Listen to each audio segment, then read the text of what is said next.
Today, I want to talk about why Aron never admitted to illegal shorting. I also want to talk about the secret insider information they don't want leaked from the Andrew Left short seller investigation. So stay tuned and let's make some money. But now I want to dive straight in with the key information. So I want to start by showing you this video of Elon Musk explaining how the banks made him settle with the SEC and admit wrongdoing, making it seem like he had lied about Tesla securing funds. With Tesla back in the day, funding was actually secured. I want to be clear about that. I should say, why do I not have respect for the SEC? Because the SEC knew that funding was secured, but they pursued active public investigation nonetheless. At the time, Tesla was in a precarious financial situation, and I was told by the banks that if I did not agree to settle with the SEC, that the banks would cease providing working capital and Tesla would go bankrupt immediately. So that's like having a gun to your child's head. So I was forced to concede to the SEC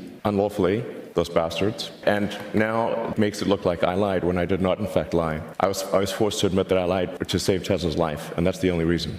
So let's break that down for a second. Elon Musk had actually secured funding for Tesla, but was investigated by the SEC. The SEC knew that he hadn't actually done anything wrong, but the banks told him to admit that he'd done something wrong and lie because he actually hadn't. Otherwise, they'd stop funding him and effectively shut down his business. Now, the only reason why Elon Musk was so susceptible to these banks is because at the time, Tesla had a very large amount of debt, and the banks were providing him working capital to continue funding the business day after day after day. He was effectively at the mercy of the banks and had to do whatever they said, whenever they said. Now, that's actually the exact same situation that AMC is in right now. AMC does have a fairly high debt figure and needs that debt to be able to run AMC on a day-by-day basis. Therefore, Aron is susceptible to whatever the banks say. If he does or says something the banks don't want him to do or say, they pull funding and AMC collapses in 24 hours. Maybe Aron did actually have evidence of illegal shorting all this time, but the banks very simply said to him that he can't admit to naked shorting, otherwise they would forcibly collapse AMC by pulling funding. Even though Aron potentially knows the truth about illegal shorting, he has to lie to us because maybe that's what the banks say. Especially as those providing the funding to AMC are very closely linked with hedge funds like Citadel. But as I said, let's also talk about the insider information they don't want leaked from the Andrew Left Citron Research short seller investigation. So we can see here T-Fuel Media has tweeted this stipulation and proposed protective order. So we can see here that both the United States and defendant Andrew Left stipulate this lawsuit contains sensitive information. It contains lots of information about Andrew Left, but it also contains lots of other information about other parties included within the lawsuit. It contains very important information like interviews, like witness statements, and like other discovery material. It also says this case includes tons of pages of records which would be way too cumbersome to sort out which is private information and which is not. And therefore, as a result, they're going to try and keep this entire lawsuit, this entire case under a proposed protective order, basically not releasing any information to the public, just like they did with Credit Suisse. They haven't yet stated how long they're going to keep the information under lock and key, whether it's going to be 50 years, whether it's going to be longer, or whether it's going to be less than 50 years. But clearly there's lots of important information like witness statements that for whatever reason they don't want leaked. I also wanted to go through this brilliant trade on CISO from the Millionaire Mindset Trading Group, and differently for once I wanted to show my own profit screenshot.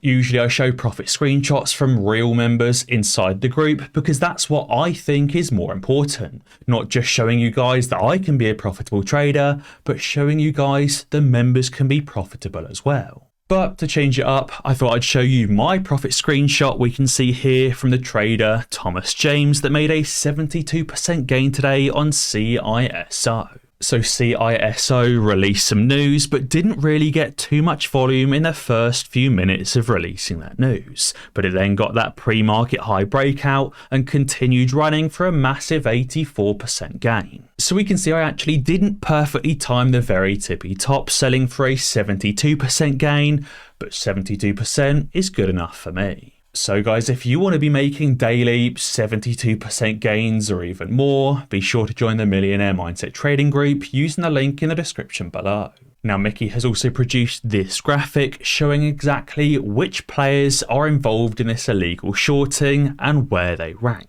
At the top, you effectively have the boss, the undisputed leader of the crime family, and then all of these participants that could be included in a RICO lawsuit. You also have counselors and advisors to the boss, but you also have capos, which are effectively the hedge funds working for the boss or for the leading hedge fund. You also have the family offices and the employees working for the hedge funds, which are the ones effectively actually committing the crimes. Those are the ones actually hiding synthetically shorted shares in overseas entities or overseas hedge fund companies. And you also have the associates from the mainstream media, like Andrew Left from Citron Research, that are effectively assisting these hedge funds and these family offices trying to push the price down. But as Simulation Ape Nation has tweeted, there's actually many other hedge funds out there that are still accumulating and buying AMC even down as low as $5 per share.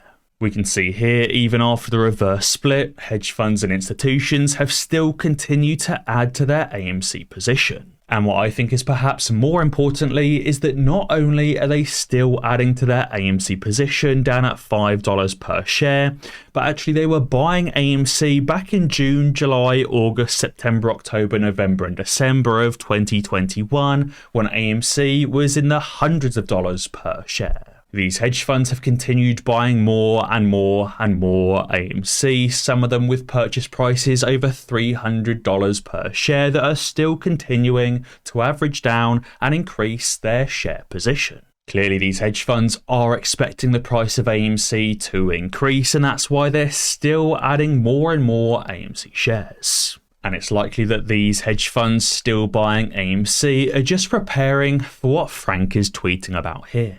He said all of the devils from 2008 are back with 2008 leverage ratios. He said the leverage is off the charts, so is off-balance sheet debt, and there's over $192 trillion in derivatives. It says that just 4 banks, Goldman Sachs, JP Morgan, Citigroup and Bank of America, hold a staggering $168 trillion in derivatives.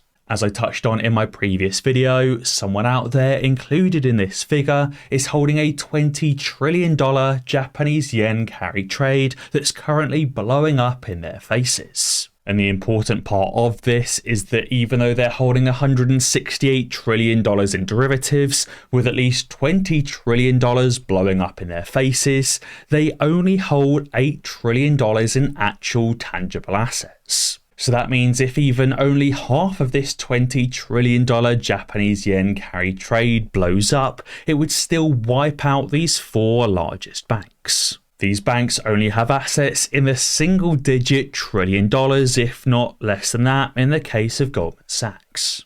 And yet someone out there is playing around with $20 trillion in a trade that is going bad. And that's why Pip and Sammy tweeted from a previous Bigham's quote. He said, "I'm not going to tell you when the mother of all short squeezes will come, but in the next 2 months, it's going to be really hard for them to prevent it." Again, that's likely because this carry trade is blowing up in a big way, and it's likely going to continue blowing up over the next 2 months, likely causing the mother of all short squeezes. And you may have seen that Robinhood stated that a significant wealth transfer is on the horizon, with tens of trillions of dollars set to move to younger generations, and that Robinhood will be prepared for it. Now, I'm not sure that last sentence is true, as even just the previous week, many trading platforms like Robinhood and TD Ameritrade shut down trading all day. That was the day the carry trade was starting to blow up, and many of these funds, many of these trading platforms tried turning off the buy and the sell button to calm down the volatility. But one thing that is for sure is that tens of trillions of dollars is set to move to younger generations. And finally for today, I also wanted to talk about this chart, which actually I first thought was the AMC chart, but it's strangely similar. We can see Amonex is actually talking about XRP or Ripple, which actually has the exact same chart and setup to AMC. Now again, it's likely we're going to see this quite a lot because obviously there's many of these stocks and it seems cryptocurrencies that were included in the same short basket. We know Ethereum Classic and also clearly Ripple also follows this exact same trend as AMC and GameStop. We can see Ripple originally was trading down here until it broke out of that wedge pattern to form a larger wedge pattern, which it's potentially on the brink of exploding upwards again from. Again, AMC over the last few months has formed this wedge pattern that it broke upwards out of, has formed another wedge pattern that it's potentially going to break out of again. Now Ripple is about to hit all-time highs when it breaks out of this wedge pattern, and it wouldn't surprise me if AMC also isn't far behind. But guys, be sure to let me know what you think down in the comments below. And as always guys, be sure to ding that notification bell, because that way you'll be alerted when I upload a new video. Cheers.